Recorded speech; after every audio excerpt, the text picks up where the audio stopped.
आइए करें दिन की शुरुआत परमेश्वर के वचन के साथ। मत्ती रचित सुसमाचार अध्याय 22।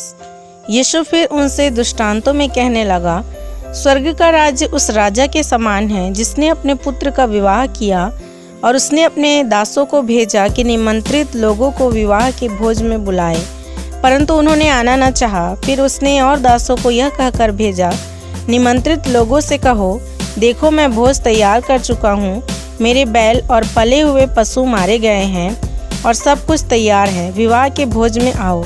परंतु वे उपेक्षा करके चल दिए, कोई अपने खेत को, कोई अपने व्यापार को। अन्य लोगों ने जो बच रहे थे उसके दासों को पकड़कर उनका अनादर किया और मार डाला। तब राजा को क्रोध आया और उसने अपनी सेना भेजकर उन हत्यारों का नाश किया और उनके नगर को फूंक दिया। तब उसने अपने दासों से कहा, विवाह का भोज तो तैयार है, परंतु निमंत्रित लोग योग्य नहीं ठहरे, इसलिए चौराहों पर जाओ और जितने लोग तुम्हें मिले सबको विवाह के भोज में बुला लाओ। अतः उन दासों ने सड़कों पर जाकर क्या बुरे क्या भले जितने मिले सबको इकट्ठा किया और विवाह का घर अतिथियों से भर गया। जब राजा अतिथियों को देखने भीतर आया तो उसने वहाँ एक मनुष्य को देखा जो विवाह का वस्त्र नहीं पहने था। उसने उससे पूछा, हे मित्र, तू विवाह का वस्त्र पहने बिना यहाँ क्यों आ गया? उसका मुंह बंद हो गया। तब राजा ने सेवकों से कहा, इसके हाथ पांव बांधकर उसे बाहर अंधियारे में डाल दो, वहाँ रोना और दांत पीसना होगा, क्योंकि बुलाए हुए तो बहुत हैं, परंतु चुने हुए थोड़े हैं। तब फरीसियों ने जाकर आपस में विचार किया कि उसको किस प्रकार बातों में फंसाएं। अतः उन्होंने अपने चेलों को हेरोदियों के साथ उसके पास यह कहने को भेजा, हे गुरु, हम जानते हैं कि तू सच्चा है और परमेश्वर का मार्ग सच्चाई से सिखाता है और किसी की परवाह नहीं करता, क्योंकि तू मनुष्यों का मुंह देखकर बातें नहीं करता। इसलिए हमें बता, तू क्या सोचता है, कैसर को कर देना उचित है कि नहीं? यीशु ने उनकी दुष्टता जानकर कहा, हे कपटियों, मुझे क्यों परखते हो? कर का सिक्का मुझे दिखाओ। तब वे उसके पास 1 दीनार ले आए। उसने उनसे पूछा, यह छाप और नाम किसका है? उन्होंने उससे कहा, कैसर का। तब उसने उनसे कहा, जो कैसर का है वह कैसर को और जो परमेश्वर का है वह परमेश्वर को दो। यह सुनकर उन्होंने अचंभा किया और उसे छोड़कर चले गए।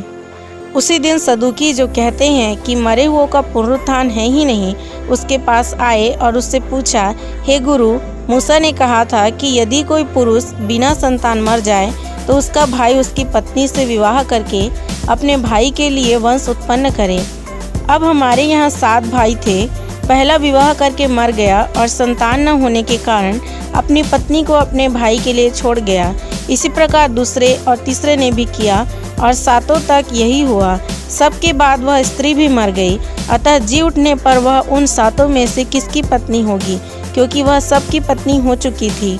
यीशु ने उन्हें उत्तर दिया, तुम पवित्र शास्त्र और परमेश्वर की सामर्थ नहीं जानते, इस कारण भूल में पड़े हो। क्योंकि जी उठने पर वे न विवाह करेंगे और न विवाह में दिए जाएंगे, परंतु स्वर्ग में परमेश्वर के दूतों के समान होंगे। परंतु मरे हुओं के जी उठने के विषय में क्या तुमने यह वचन नहीं पढ़ा जो परमेश्वर ने तुमसे कहा, मैं अब्राहम का परमेश्वर और इसहाक का परमेश्वर और याकूब का परमेश्वर हूँ? वह मरे हुओं का नहीं, परंतु जीवितों का परमेश्वर है। यह सुनकर लोग उसके उपदेश से चकित हुए। जब फरीसियों ने सुना कि यीशु ने सदूकियों का मुंह बंद कर दिया तो वे इकट्ठा हुए। उनमें से एक व्यवस्थापक ने उसे परखने के लिए उससे पूछा, हे गुरु, व्यवस्था में कौन सी आज्ञा बड़ी है?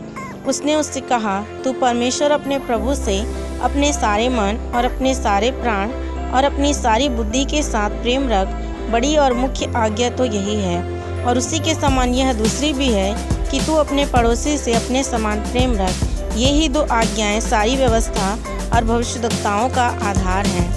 जब फरीसी इकट्ठे थे तो यीशु ने उनसे पूछा, मसीह के विषय में तुम क्या सोचते हो? वह किसका पुत्र है? उन्होंने उससे कहा, दाऊद का। उसने उनसे पूछा, तो दाऊद आत्मा में होकर उसे प्रभु क्यों कहता है? प्रभु ने मेरे प्रभु से कहा, मेरे दाहिने बैठ, जब तक कि मैं तेरे बैरियों को तेरे पाँव के नीचे ना कर दूं। भला जब दाऊद उसे प्रभु कहता है तो वह उसका पुत्र कैसे ठहरा? इसके उत्तर में कोई भी एक बात न कह सका। उस दिन से किसी को फिर उससे कुछ पूछने का साहस न हुआ।